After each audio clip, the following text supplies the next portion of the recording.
وَهُدُوا إِلَى الطَّيِّبِ مِنَ الْقَوْلِ وَهُدُوا إِلَى صِرَاطِ الْحَمِيدِ.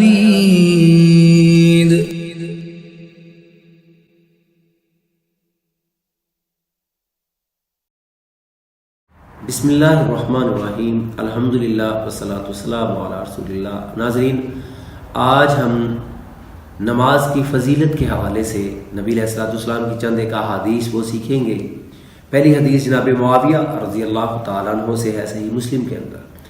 آپ علیہ الصلوۃ والسلام کے حوالے سے بیان کرتے ہیں کہ رسول اللہ صلی اللہ علیہ وسلم کو آپ نے فرماتے ہوئے سنا کہ آپ نے فرمایا المؤذنون اطول الناس اعناقا یوم القیامہ، کہ وہ لوگ جو دنیا میں اذان دیا کرتے تھے قیامت کے دن ان کی گردنیں تمام لوگوں سے بلند ہوگی. یہ اللہ تبارک و تعالی مؤذن جو اذان دینے والا ہے اس کو یہ فضیلت عطا کرے گا.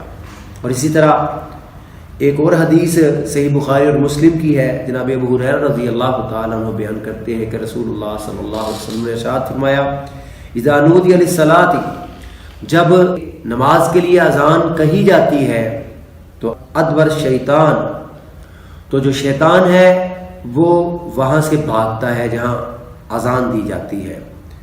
لہو صراخ حتی لا یسمع التعظیم، اور اس کی ہوا خارج ہوتی ہے اور وہ ایسی جگہ تک جاتا ہے کہ جہاں تک اذان کی آواز نہ آئے، اور جب اذان پوری ہو جاتی ہے تو وہ واپس آتا ہے.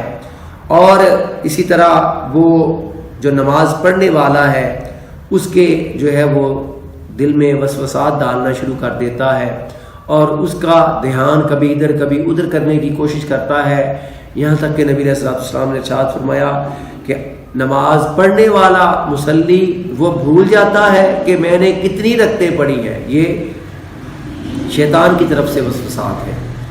اسی طرح صحیح بخاری شریف کی روایت ہے، جناب ابو سعید خدری رضی اللہ تعالیٰ عنہ بیان فرماتے ہیں کہ آپ نے فرمایا لا يسمع مد صوت المؤذن جن ولا انس ولا شیء الا شہد له یوم القیامہ، کہ قیامت کے دن اللہ اکبر وہ شخص جو دنیا میں اذان دیا کرتا تھا اور اس کی اذان کی آواز جہاں جہاں تک جاتی تھی اس کو سننے والا چاہے کوئی انسان تھا، چاہے کوئی جن تھا یا کوئی اور چیز، قیامت کے دن یہ تمام چیزیں اس مؤذن کے حق میں گواہی دیں گی.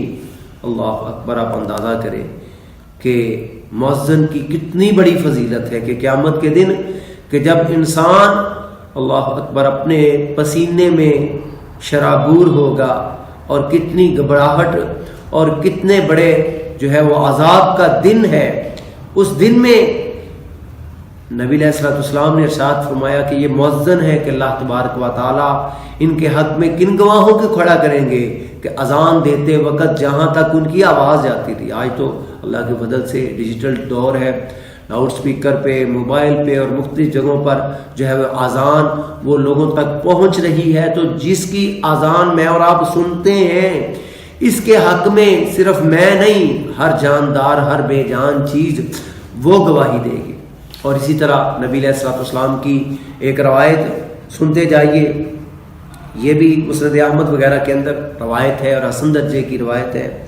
ابو ہریرہ رضی اللہ تعالیٰ عنہ اس حدیث کے راوی ہے، کہتے ہیں کہ رسول اللہ صلی اللہ علیہ وسلم نے ارشاد فرمایا الامام الضامن، جو امام ہوتا ہے وہ اپنے مقتدیوں کا ضامن ہے کہ ان کو جو نماز پڑھا رہا ہے اب اس کی ضمانت مقتدیوں کی جو پیچھے نماز پڑھنے والے ہیں یہ امام کے ذمے ہے، پڑھانے والے کے ذمے ہے.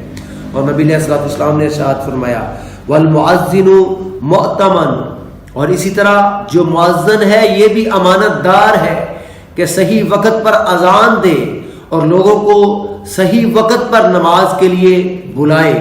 اور نبی علیہ السلام نے ارشاد فرمایا اللہم ارشد الائمہ، اے میرے رب میں تم سے دعا کرتا ہوں، آپ سے دعا کرتا ہوں کہ آپ ائمہ کرام کو رشد دیں، ان کو ہدایت دیں. کہ وہ لوگوں کو صحیح نماز وغیرہ پڑھائیں.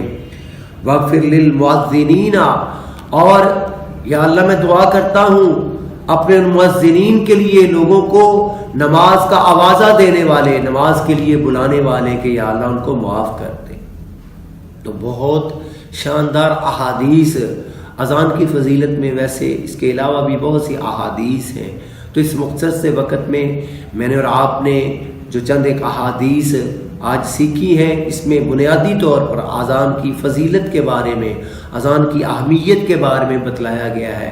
میرے اور آپ کی بھی خواہش ہونی چاہیے کہ ہم بھی کبھی کبھی وقت نکالیں، مسجد میں وقت پر جائیں اور جو مؤذن ہے اس سے اجازت لیں.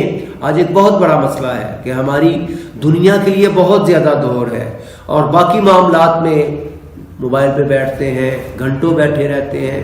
اسی طرح جو ہے وہ دنیا کی کھیل تماشوں میں بہت زیادہ وقت دیتے ہیں. لیکن اذان جو مسلمانوں کا شعار ہے، جو مسلمانوں کی نشانی ہے، کہ جس کو دیکھ کر اہل کفر وہ چڑھتے ہیں کہ کاش یہ اتنی عظیم چیز، اتنا عظیم عمل کاش ان کی شریعت کا حصہ ہوتے. یقینی طور پر اللہ تبارک و تعالی اور نبی علیہ الصلوۃ والسلام کی گواہی کے لیے بھی ضروری ہے کہ ہم اپنے تجدید ایمان کے لیے بھی بار بار اذان کہیں اور بار بار اذان سنیں. یہی وجہ ہے کہ جو مؤذنین ہیں ان کے لیے حکم ہے کہ یہ وقت پر اذان کہیں. جو سننے والے ہیں ان کو بھی یہ حکم دیا گیا ہے کہ تم نے جیسے جیسے مؤذن کے الفاظ کو سننا ہے ویسے ویسے تم نے بھی اقرار کرنا ہے، ویسے ویسے تم نے بھی اس کے پیچھے پیچھے جو ہے وہ اس بات کا اقرار کرنا ہے. تو یہ اقرار اس لیے ہے کہ میں اور آپ اپنے ایمان کی تجدید کرتے رہیں. تو اذان یہ مسلمانوں کی بہت بڑی نشانی ہے، بہت بڑی نشانی ہے. اور آج کی حدیث میں ہم نے سیکھا کہ یہ کتنی اہم ہے اور یہ دنیا اور آخرت کی کامیابی کے لیے بہت بڑا زینہ ہے. اللہ تبارک و تعالی ہمیں یہ زینے چڑھنے کی توفیق عطا فرمائے اور ہم اس رستے پر چل کر جو ہے وہ حقیقی معنوں میں جنت کے رستے پر، صراط الجنہ پر پہنچ کر ہم اپنی اصل منزل جنت کی طرف جائیں. ھذا ما عندی وما علیہ.